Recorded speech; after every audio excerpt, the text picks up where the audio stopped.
আসসালামু আলাইকুম। আজকে আমি আপনাদের সাথে শেয়ার করব একটা ভ্যালিড কন্ট্রাক্ট ফর্ম করতে হলে কি এসেনশিয়াল এলিমেন্টসগুলো থাকা প্রয়োজন।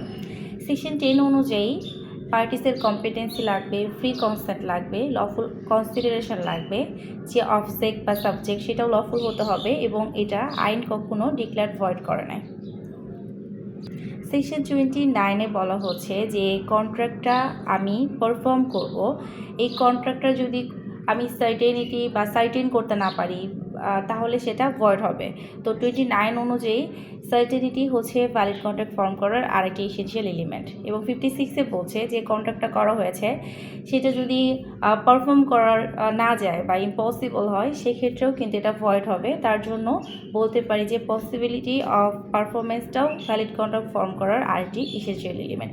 সো একটু ব্রিফলি যদি আমরা পড়ি তাহলে প্রথমত পাই প্রপার অফার এবং প্রপার অ্যাকসেপ্টেন্স থাকতে হবে। আমরা জানি কন্ট্রাক্ট ফর্ম করতে হলে একটা পার্টি অফার করে আরেকটা পার্টি অ্যাকসেপ্ট করে এবং এই যে অফার এবং এই যে অ্যাকসেপ্টেন্স এটা কিন্তু প্রপারলি হতে হবে।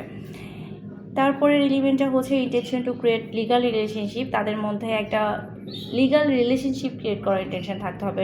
নট লাইক দ্যাট যে চলো আমরা দুইজন কী করবো, হাঁটতে যাব প্রতিদিন 1 ঘন্টা করে। সো আরেকটা পার্টি বলো ঠিক আছে হাঁটতে যাবো, তো এটা তো তাদের মধ্যে লিগাল রিলেশনশিপ ক্রিয়েট করার কোনো ইন্টেনশন ছিল না, তারা অ্যাজ ইউজুয়াল হাঁটতে যাবে, এটা একটা হসপিটালিটি। সো এই কন্ট্রাক্টটাকে কিন্তু আমরা ভ্যালিড কন্ট্রাক্ট বলতে পারি না। লফুল কনসিডারেশন, আমরা জানি অফার অ্যাকসেপ্টেন্স এবং এই অফার অ্যাকসেপ্টেন্সের মাঝখানে কিন্তু একটা কী থাকে, ভ্যালিড কনসিডারেশন বা লফুল কনসিডারেশন থাকে। সো এই কনসিডারেশনটা অবশ্যই লফুল হতে হবে, আর লফুল কোনো কনসিডারেশন যদি থাকে তাহলে কিন্তু সেটা ভ্যালিড কন্ট্রাক্ট হবে না। এরপরের পয়েন্টটা competency of the parties. Competency of the parties বলতে সেকশন 11-এ বলা হচ্ছে যে পার্টিটা বা যে পার্টিসগুলো কন্ট্রাক্ট ক্রিয়েট করবে তাদেরকে অবশ্যই মেজর হতে হবে, মাইনর হওয়া যাবে না, এবং তারা অবশ্যই লুনাটিক, ইনসান বা ইডিয়েট হবে না, তারা সাউন্ড মাইন্ডেড হবে এবং তাদেরকে আইন কখনো ভয়েড ডিক্লেয়ার করে নাই যে তারা বা ইলিমিনেট করে নাই যে তারা কন্ট্রাক্ট ক্রিয়েট করতে পারবে না। সো এই টাইপসের পার্সনগুলাই কিন্তু শুধু কন্ট্রাক্টটা ক্রিয়েট করতে পারবে। সো মাইনর যদি কোনো কন্ট্রাক্ট ক্রিয়েট করে সেটা কিন্তু ভ্যালিড কন্ট্রাক্ট হবে না, সেটা ভয়েড অফ ইনিশিও হয়ে যাবে, আমরা জানি।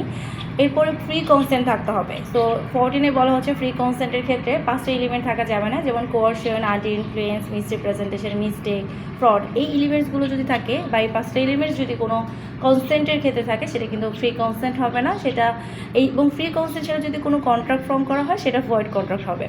লফুল অবজেক্ট, যে অবজেক্টের বেসিসে হচ্ছে কন্ট্রাক্টটা করা হচ্ছে সেটা অবশ্যই লফুল হবে এবং সার্টেনিটি থাকতে হবে। অলরেডি আমরা এটা সেকশন 10-এ দেখেছি যে কন্ট্রাক্টটা করা হয়েছে সেই কন্ট্রাক্টটার যে লিমিটস দিয়ে বা সাবজেক্ট নিয়ে অবজেক্ট নিয়ে কন্ট্রাক্টটা করা হচ্ছে সেটা সার্টেনিটি থাকতে হবে এবং অ্যাগ্রিমেন্টকে ডিক্লেয়ার ভয়েড করা হয় না, ভয়েড ডিক্লেয়ার করা হয় না। যেমন সেকশন 26 থেকে 30 পর্যন্ত কিন্তু কন্ট্রাক্টের কিছু কন্ট্রাক্ট রয়েছে যেখানে কন্ট্রাক্টগুলোকে ভয়েড ডিক্লেয়ার করা হয়েছে।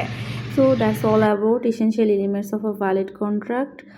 Thank you for watching this video. Assalamu alaikum.